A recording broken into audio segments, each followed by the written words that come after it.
Hello, YouTube, and welcome back to Brewing with Magic. Well, we're almost done with spoiler season. One more episode after this, but that means we do have Will with us still. Hello, Will. Hey, everybody. So, we are having a blast doing this. We hope you're really enjoying this content as well. If you haven't subscribed yet, though, you really should, because we're going to be doing something very special for y'all when we hit 500 subscribers. Check the description down below to find out exactly what I'm talking about. All kinds of fun stuff. Rate, review, and smash that subscribe button. If you're already a subscriber, thank you for being part of the Brew Crew. We love you. Please also look down below. Check out our Twitter, share this on social media, and we're going to be giving away stuff as long as the channel is going. But to do that, we do need some help from Patreon. So if you would like to join, please check that description down there. And thank you to our current Patreon. Well, let's go ahead and get into it. First for the day, we have Grand Master of Flowers. I do believe this is a pretty big character in D&D, I have heard. Yep. Okay. Yep. So Master of Flowers is 2 white, 2 colorless. It's a legendary Planeswalker, Bahamut. 3 loyalty when it comes into play, and it has some static text. As long as Grand Master of Flowers has 7 or more loyalty counters on him, he is a 7/7 dragon god creature with flying and indestructible. And if you watch the channel, you know I love that word. And it has 2+1s. No, it doesn't have an ultimate, if you will. So it's a really unique and fun Planeswalker here. So, +1, target creature without first strike, double strike, or vigilant can't attack or block until your next turn, so it can kind of defend itself, as well as +1, search your library and or graveyard for a card named Monk of the Open Hand. Reveal it and put it into your hand. Of course, it doesn't go to the battlefield. If you search your library this way, shuffle. So, this is a pretty, for me, a unique Planeswalker. I did take some time off. What are we doing with this? Yeah, so this actual Planeswalker, I would probably build this definitely in like a mono white weenie deck of some sort, because you can still win with attrition because of him. So maybe almost like a mid-range version. And the reason I say that is because if you're able to drop the Grandmaster onto the board, and hopefully you already have some front end stuff with a couple of those lower end, white cards. You can also bring out the Open Hand, and the Open Hand is a 1/1 for 1. And every time you cast your second spell, it gets a +1/1 counter. So the cool part is every turn you're pumping this guy and you're getting another one. So you're getting another creature that can hopefully pump itself, and you're starting to like accumulate. So again, more of a mid-rangey deck where you kind of like attrition out your opponent with creatures that are either A, getting bigger, maybe you're removing them, maybe you're phasing them out. But also you could even play this, I was even thinking maybe with like a Boros deck. So you can put equipment on the board, keep them there. So then if the equipment's already on the board, you're creating these monks, you're now loading the monks up with equipment, you're pumping them up. So I don't know. I think there's some really cool stuff to see. For me, if you can get him to a dragon, I think that's just going to be awesome.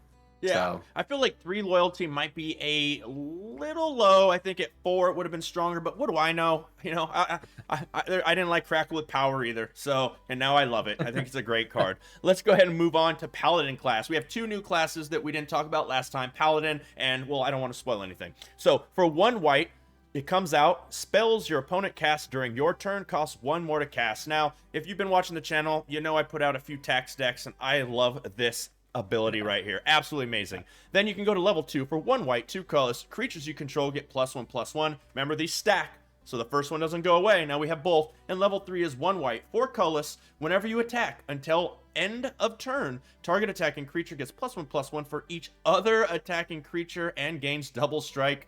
Game over. Now, I like this. I mean, even for the first 2 levels alone, and then the mana sink later on, this looks strong.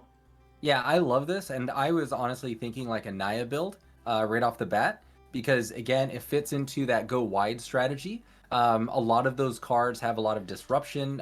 Some of them have taxing effects, and then on top of that, you're making all of your creatures get +1/+1. So your smaller go wide are now a little bit bigger. But then that last one, if you're able to pull that off, and Naya seems like the strongest too, because you can ramp towards it, and you have a lot of smaller creatures that help you ramp towards that as well, then you have a higher possibility of getting that level 3 faster.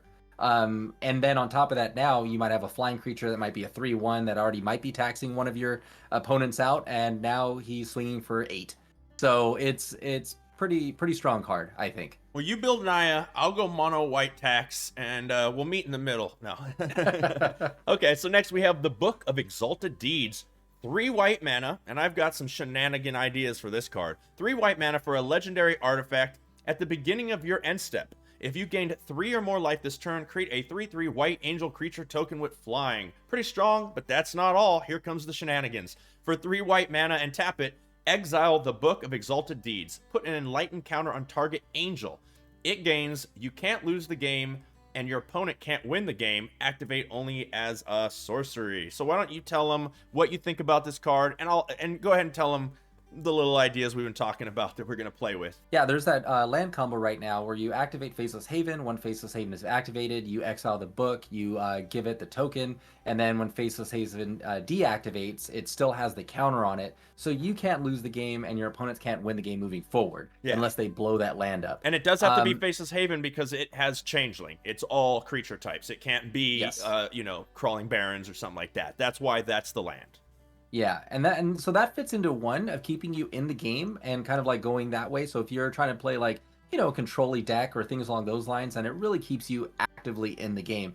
I was actually thinking about playing it for the first side of it as well. So again, you can have 2 or 3 of these in the form of your deck if you really want to. I just don't think you need that many. But if you do have a couple, then you play this one next. I would play it with the Cleric class, because the Cleric class, anytime you gain life, you gain 1 extra. And then there's so many smaller ways of gaining extra life off of 1 or 2. So getting you to that 3. So the chances of you getting 3/3 white angels, and then on top of that, you have that enchantment that gives you birds on your turn. So the likelihood of you having like this giant flying, army becomes that much more relevant because of that cleric enchantment to make these 2 more relevant. 3 is a hard number to get to when you're gaining life, but 2, that's a lot easier. So. Yeah, and a nice thing is it's, they can board wipe and you can rebuild. So not a bad card. Okay, so next we're going to go to Teleportation Circle. It is 1 white, 3 colorless. It is an enchantment. At the beginning of your end step, exile up to 1 target artifact or creature you control, then return that card to the battlefield under its owner's control. So kind of a Thassa, kind of not a Thassa. Yeah. Yeah, I was actually looking at this, and it's weird because you can kind of pair this up with Thassa until September. And, you can have, different blinks. The problem is it's not the same because Thassa actually, you can tap blinks down them creatures out. too. Yeah, and it's really neat. So how you're kind of doing it. I really like the idea behind it. And I think that's what's kind of neat is when you're removing it or, and then returning it back to the battlefield. So you have those triggers. So if you do run both, you have the likelihood of getting one of the other. So it's 8 Thassas basically, or, 8 teleportation circles that you can use. And then right now, since you have a lot of creatures ETB effects that really affect venturing into the dungeon, now you have multiple ways of venturing faster and faster into that dungeon, or just using it strictly as an ETB, activator. And Thassa made you go blue, whatever. Teleportation Circle gives you the option of going white and whatever. So now if you decide to go, maybe a full control deck and you want to just do Azorius colors, now you have 8 that fit that mold. But if not, now you have 2 different colors that can go off in 2 different directions that still give you the same ability. So I think it's kind of neat they put it into white. I wouldn't be surprised if we saw Solemn Simulacrum in a deck with this too. You get to basically play 2 lands every turn. Yeah. So, I mean, it's pretty strong in my opinion. So, well, next up we have a blue card that is once again going to test my ability to say some of the names in this set, let alone any set. Mordenkainen? Mordenkainen. Okay, yeah. I got it. Boom! It's 2 blue, 4 colorless, legendary Planeswalker Mordenkainen. Comes out with 5 loyalty, so it's a little heftier. Better be for 6 mana.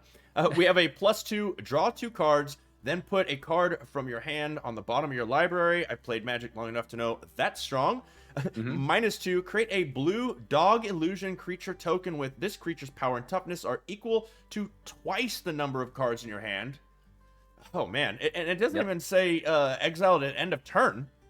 Yeah. It just says to do... And then -10, exchange your hand and library, then shuffle... You get an emblem with you have no maximum hand size. So that's I think awesome. There's going to be some play with this one, at least more than Grandmaster Flowers in my opinion. But I have a feeling we're going to start seeing a bunch of Super Friends decks with some of these Planeswalkers. They seem powerful to me. Yeah, this card, when I read it for the first time, I was like, man, they must really, in this set, love control players. Because they are really just building around this. I mean, like, again, Azorius, mono blue, Dimir. Like, you name those three, and I'm telling you, like, this is gonna be pretty big. When Onyx first came out, everyone was like, "Oh man, Onyx, it's 6. It's just gonna be so much." And then in the right shell, she is just a beast. So now looking at Mordenkainen, and you're like, so I'm drawing 2 extra cards, which is already card advantage, and in Magic, card advantage wins you games. So that alone is strong. But then I loved it that for -2, if you decide, hey, you know what, I need to make a beast, but I have a deck where maybe I'm playing Ops in there, or I'm playing, I mean, heck, even if I played blue and green, I'm playing Cultivate, I have an extra land in my hand, so I'm adding to the dog's strength.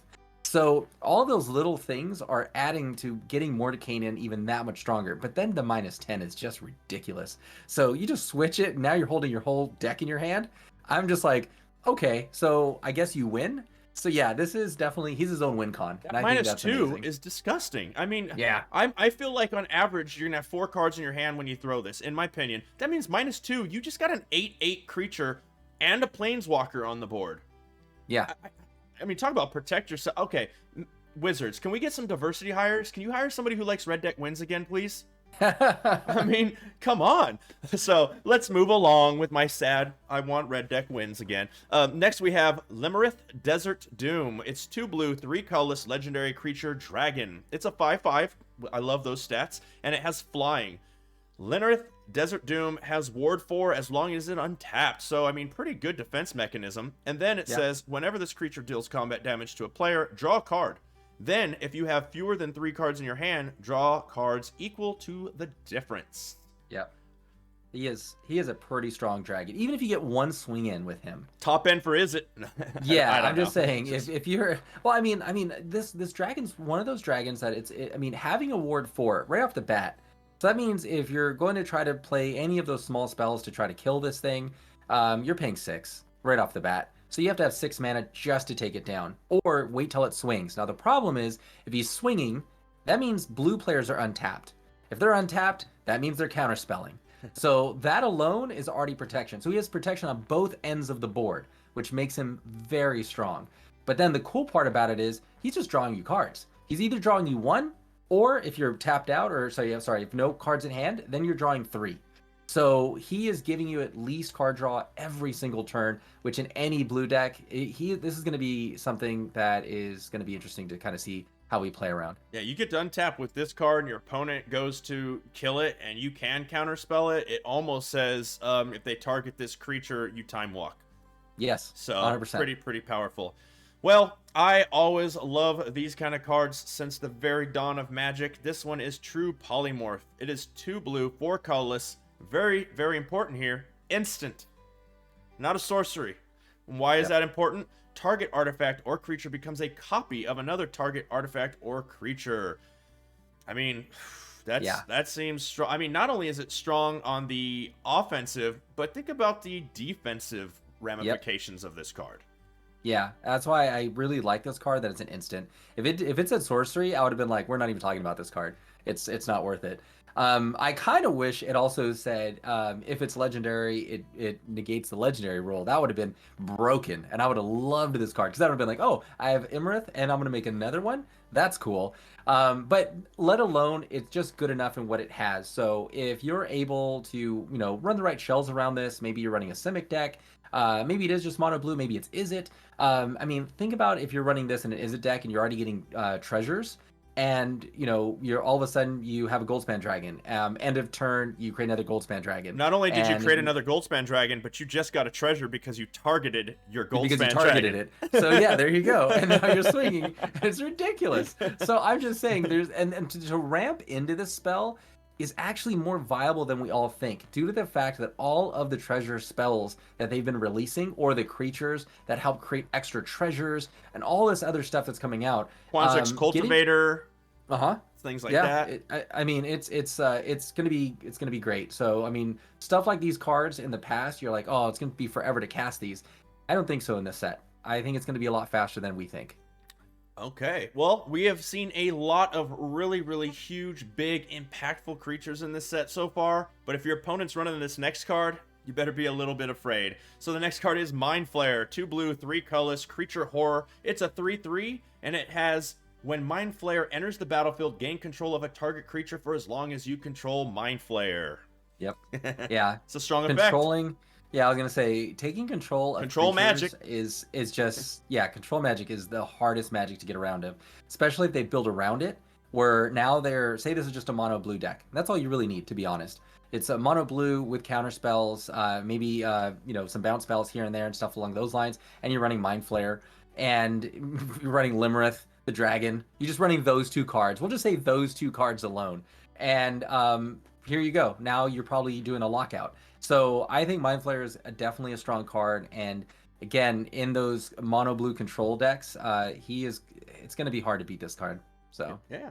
Well, speaking of big, impactful creatures, next we have a new hasty creature. You know I love mono red haste, and this just gets us up a little bigger, unless they have this stinking Mind Slayer. So we have Inferno of the Star Mounts. It's a legendary creature dragon. It is a 6/6 with flying and haste, but also this spell can't be countered, so that's pretty powerful. This might be a sideboard card, and you pull out your Goldspan Dragon. We'll see. But you can pay a red into it, as many as you want, because you don't tap it, and Inferno of the Star Mount gets +1/+0 until end of turn. Then it has a little bit of a silliness to me, but maybe it'll get there, but I do love it. When its power becomes 20 this way, Inferno of the Star Mount deals 20 damage to any target. I think this is standard playable, but I also think Commander players are going to be... 100% this came out for Commander. I mean, don't get me wrong. In Standard, they're going to be like, cool, I'm dropping a 6/6 dragon on turn 5 or turn 6, maybe turn 4 if I'm really ramping hard into it. You can't be countered, and I'm going to hit them in the face for 6. Great. So you're already dealing with that. That's standard play. So yes, I can definitely see this in mono red Gruul decks, or even just a dragon build deck, because there's so many cool dragon builds around right now. That's one. But in Commander, this is definitely one of those cards where, you can get that extra mana and just shoot somebody in the face for 20. So he probably just is his own finisher in that deck. Probably in the 99, but if you build a complete treasure deck around him in Commander itself, he will be hilarious to play, because if you can start just blasting people out of the water. But in Standard, if you're getting up to 20 power, I mean, you should have already won. I mean, let's just be honest. Yeah. So we do focus on best of 1, so you might see 1 or 2 in a deck, and it's 60 here or there. But I think in best of 3, this is definitely going to see 1 or 2 of in the 15 on the side. So it could be strong, but yeah, Commander, it's going to be gross. So next up, we have Hobgoblin Bandit Lord, which is a Goblin Rogue. And it very appropriately, it gives other goblins you control +1/+1. You can pay 1 red and tap it. Hobgoblin Bandit Lord deals damage to any target equal to the number of goblins that enter the battlefield under your control this turn. I know this is going to see some historic play. 100% Are we historic play. and Can we? I'm huffing because I don't get me wrong. I love when people play goblins in historic. I have a goblin deck in historic, so I'm not trying to downplay historic goblins. What I'm just trying to say is, could we make them more lethal? Yeah. Did you not hit one of your haste lords? Who cares? You know what I mean? Who cares? And the crazy part about this is, say you bring him onto the board as you're bringing the other 7 or 6 other goblins that you might bring onto the board that turn, and you have mana because you can sacrifice some of your other goblins into tapping him for 1, and you have Krinkos, and Krinkos taps to make, we'll say, 8, 9 more goblins. You don't even have to swing. He already has haste. So it just literally, you just pay 1, tap him, and you could probably one-shot your opponent without even having to swing.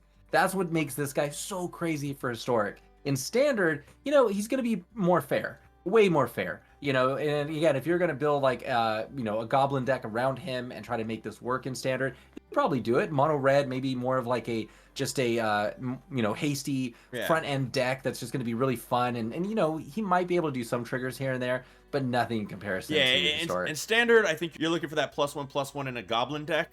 And if you haven't played historic, the reason we're talking about it is goblin decks in historic can make a bazillion goblins in 1 turn. So that's why that's kind of broken. But yeah, it's going to be a lot harder to use that secondary ability in Standard. I do agree with you. Okay, and next we have another one that's going to mess with my tongue. I believe it's AetherHub. Let's just say that's what it is. This is a legendary creature zombie wizard. It's a 5/5. When AetherHub enters the battlefield, if you've not completed a Tomb of Annihilation, return AetherHub to its owner's hand and venture into the dungeon. Whenever Ekerek attacks, for each opponent, create a 2/2 black zombie token creature unless that player sacrifices a creature. So once again, this could see some standard play. I feel like this is definitely a commander set, but Oh yeah, I'm 100% building a deck around this guy. Just so you know, I play commander like very much. And this card, when I read it for the first time, I was like, oh, okay, cool. I can make him my commander. I can put him when he enters. If I haven't done anything, he goes back to my hand. He doesn't go into the command zone. Yeah, I want to make that very clear to everybody, right? So he enters, it goes in, comes back to my hand. I play him for 3. He goes back to my hand. I play him for 3. He goes back to my hand. I've now completed my first dungeon. Now I can play him. So yeah, it's gonna take a minute to go that route unless I build around dungeon mechanics. But in standard, I was looking at him at more from, we have the Tome of Annihilation. It's the fastest dungeon to get across, so we could probably put him into some of those decks we were talking about earlier with sack mechanics, pretty quick mono black. I mean, there's a couple that way. And the cool part is if you're able to get him probably literally on turn 4, and have a dungeon complete, by the way. I think that is possible. I was looking it over, and you have a very high chance of completing a dungeon and getting him out at the same turn. If you're able to do that, then now you have a major threat on the board, because now you have a 5/5 they have to deal with, because if they don't, every time he attacks, you're making your opponent sack their creature, and you're creating a 2/2 black zombie. So I don't know. I think it's great. So it's going to be definitely a build around, but I still love him for commander. I think he's going to be awesome.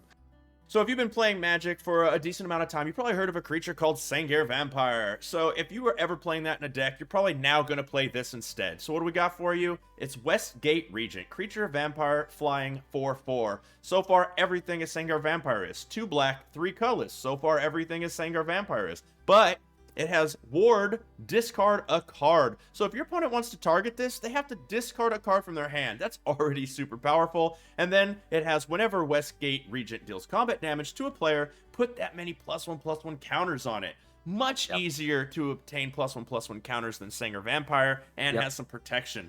I think this could see some standard play, actually. Oh, 100%. I mean, in a discard deck build, this guy is going to be almost unstoppable. Like, if you're already messing with their hand and you're making them discard their cards, and you get to a point where you can, on turn 5 or even turn 4, depending where you're at, play this guy. And the only way they could even kill him is to discard a card. And if they have 0 cards in hand, they have to wait 2 turns, basically. 1 turn to draw, and then the very next turn to draw. And you better not have Terragrid on the board, or Terragrid's Lantern, because they're never doing it. And that's what I'm saying. Like, and if you're playing a discard mechanic deck, they'll never have 2 cards in hand. And if this guy hits you, he goes from a 4/4 to an 8/8. Hits you again, he's now a 16. Hits you again, you're just dead. You're just dead. So, right build, I think this guy's going to be a beast. I'll give you guys a hint right now. Terragrid's Lantern. This creature, Liliana, some control cards. There you go. I just built the deck. I mean, seems strong to me. So I can't wait. Will, I want this.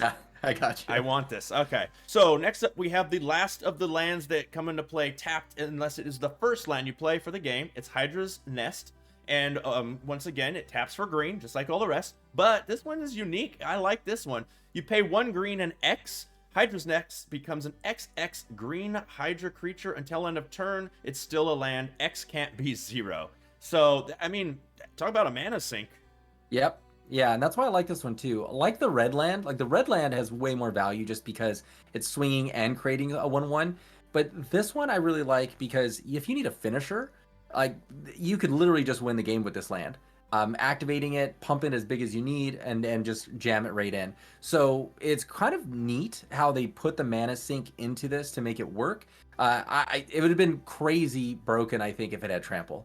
Like, if this card had trample, I would have been like, it's better than the red one. But I definitely think this is going to go really well with Werewolf Pack Leader. So I think that 100%. They really, really are synergistic. Definitely going to be build arounds when you play these lands, though. The fact that if you have 2 lands on the board, it has to be your first land is a little rough. But I have a feeling there's a reason they're rare, and the reason they're like that, they play tested it. I'm sure it's balanced. So I can't wait to see what we get up to with those. Well, next we have one that I know Will is excited about, and I think could actually be really powerful as well. We have Skeletal Swarming. I mean, the name alone is awesome. The art looks pretty cool. It's 1 green, 1 black, 3 colorless. It's an enchantment. so you can have more than one of these on the board. What does it do? Each skeleton you control has trample, attacks each combat if able, and gets +X/+0, where X is the number of other skeletons you control. So far having 2 on the board isn't a really big deal, but at the beginning of your end step, create a tapped 1/1 black skeleton creature token. If a creature died this turn, create 2 of those tokens instead. I mean, these could snowball quick. Real quick. And the other cool part, the enchantment is not legendary, so you can have multiple. So if, you're getting to that point where you're able to like ward off the board and you're building 100% around this enchantment, it's pretty broken. Like, just due to the fact that you can put one out and, okay, cool, I'm going to gain 1. If you have 2 of them out, cool, I'm getting 2 a turn. You kill one thing, I now have 4. And it can definitely snowball. And the cool part about it is how they stack on top of each other. So, now you can have, 4 of them on the board, and they have trample. So if that's the case, they see each other, and that's where the number goes up. Now, the back end never goes bigger, so they're easily killed, but people have to chump block them. So you're forcing them into chump blocking your skeletons. And remember, that's just the skeletons this is building. If you're building a skeleton-centric deck around this, any other skeletons that might have Death Touch, any other skeletons that might be reoccurring, this thing could be really big. So I honestly definitely think there's going to be a lot of decks built around trying to make this enchantment just vicious. Yeah. So yeah, I'm excited. F you, Shark Typhoon. F you. So next we have Monk class. It is 1 blue, 1 white. The second spell you cast each turn costs 1 less to cast. Pretty good. 1 blue and 1 white gets you to level 2. When this class becomes level 2, return up to 1 target non-land permanent to its owner's hand. And level 3, 1 blue, 1 white, and 1 colorless. At the beginning of your upkeep, exile the top card of your library. For as long as it remains exiled, you may cast this card from exile as long as you've cast another spell this turn. I mean, come on, Magic Wizards and the control cards here. Yeah, I saw this one too, so and I was cheap. like, oh, It's Azorius so cheap. control, man. I so love this. And what makes it so much better is turn 2, you drop this, and now all of your spells cost 1 less. That's good enough in itself. I'm sorry. For Azorius control, having your spells cost 1 less, being able to counterspell for 2 instead of 3 is so much better. And then on top of that is you get that quick, whenever you need that bounce spell, you have it sitting there waiting for you. So say they play a creature and you're like, oh, I just can't deal with that right now. Cool, I'm going to bounce it on my turn. So it's back to their hand for 2. And then maybe you drop a land, so now you have 2 lands. So now your 2 lands is now the counterspell maybe you just drew. So now, since it's 1 cheaper, you now can counter it as well. And then on your very next upkeep, you can be like, oh, you know what? I'm just going to play this one now. So now I'm going to start creating that lockout unless they get rid of this enchantment, because every extra card I'm drawing goes into exile. So I'm always able to play that whenever. And I think as long as you've played that first spell. So if you've played maybe something to advance your board and you can do this, or say you counter something and now you have another counter. But remember, they're all going to be 1 cheaper. And that's why Azorius decks are going to love this Monk class. I do. And much like Robber the Rich, unfortunately, if you hit a land, it doesn't say play, it says cast, so you're going to lose it. But, I mean, this is kind of like an every turn, kind of like a little bit weaker pseudo foretell. So it's kind of interesting. So, well, next I'm going to read all 3 of the next cards at the same time. The very first one we have already talked about, but I'm going to reread it and then get into everything. But we are going to be looking at a very neat deck that I do believe will see some play. So the first one is the card we've already talked about, the Book of Vile Darkness, and it was 3 black legendary artifact. At the beginning of your end step, if you lost 2 or more life this turn, create a 2/2 black zombie creature token. You can tap it and exile the Book of Vile Darkness and artifacts you control named Aya Vesna and Handa Vesna. Create Vesna, a legendary 8/8 black zombie god creature token with indestructible. I love it. It gains all triggered abilities of the exiled cards. So you don't lose the first sentence that I read to you, and it's going to get a whole bunch of other stuff. So, first let's go with Aya Vesna, legendary artifact for 2 colorless. When Aya Vesna enters the battlefield, you draw a card. Hey, and look at that. You lose 2 life. Nice. That seems synergistic. Yeah, I like that synergy right there. At the beginning of your upkeep, you may pay 2 colorless. If you do, draw a card and you lose 2 life. So I like the synergy there. That's really nice. Now, if you've already got that on the board and Book of Vile Darkness, this next one's really nice too. Hand of Ensa. 3 colorless legendary artifact equipment. At the beginning of combat on your turn, equip creature or creature you control named Vesna gets +X until end of turn, where X is the number of cards in your hand. You can equip it in one of 2 ways, which is kind of neat.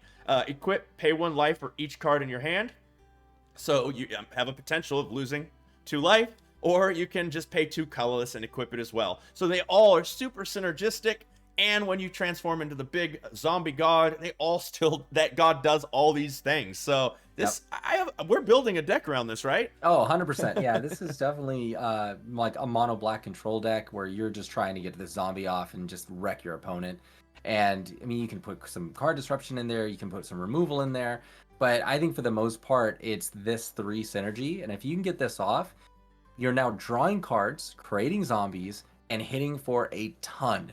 So yeah, definitely want to build around this, and I definitely think it's 100% going to be a viable deck that's going to be something that people are going to have to deal with. So yeah, I'm excited. Oh, I can't wait. Well, last we have 2 uncommons for you, some honorable mentions that just seem too good to not talk about. So the first one is Divine Smite. It's 1 white, 1 colorless. It's an instant. Target creature or planeswalker an opponent controls phases out. If that permanent is black, exile it instead. So hey, mono white, here you go. Yep. Yeah, they got a really solid removal spell against black decks. But then on top of that, even if you're maybe having to worry about a planeswalker going off at the beginning of their turn, you now phase it out for that turn. So now it gives you 1 extra turn before that planeswalker gets all nuts. Or if they're going to attack you, you can phase it out and make it so then you get 1 extra turn so you can live and then go in to win. So it works both ways. But again, if you're playing against a black deck and they have a black planeswalker or a black creature, I mean, it's just gone for 2. And I think that's just an extra bonus. So that Divine Smite's a pretty cool card. Yeah, and if you're going to beat your opponent next turn, but they throw that big Elder Gargaroth, and they're like, yeah, now I'm going to do this, this, and that. Nope, you got a Hail Mary right in your hand. Yep. And you're getting through. And then lastly, you have Burning Hands, which I think is great because I'm a mono red rush player, and I hate Lovestruck Beast, and I hate Elder Gargaroth. So this is 1 red, 1 colorless. It's also an instant. Burning Hands does 2 damage to target creature or planeswalker. If that permanent is green, Burning Hand does 6 damage instead. Get out of here. I love it. Yeah, this is a really good bonus card for damage. And when I read this card, I was like, what? So, you know, because like you said before, if you're playing mono red and I'm going in and they drop a Lovestruck Beast, you already know you're basically shut down. You have to figure a whole nother avenue to win. This goes, nope, you're getting out of my way. So for red players, I'm excited for you guys. And for green players, just another thing we got to deal with. Yeah, like you don't have enough big bodies over there anyways, you green players. So, well, that's going to do it for our spoilers today. As always, it was an absolute blast having you with me, Will. Say goodbye to the people. Bye, people. Okay, so thank you very much for watching. We really hope you enjoyed this. It has been a blast. Check down below to find out all the information about the channel. And as always, until next time, have a blast in the arena.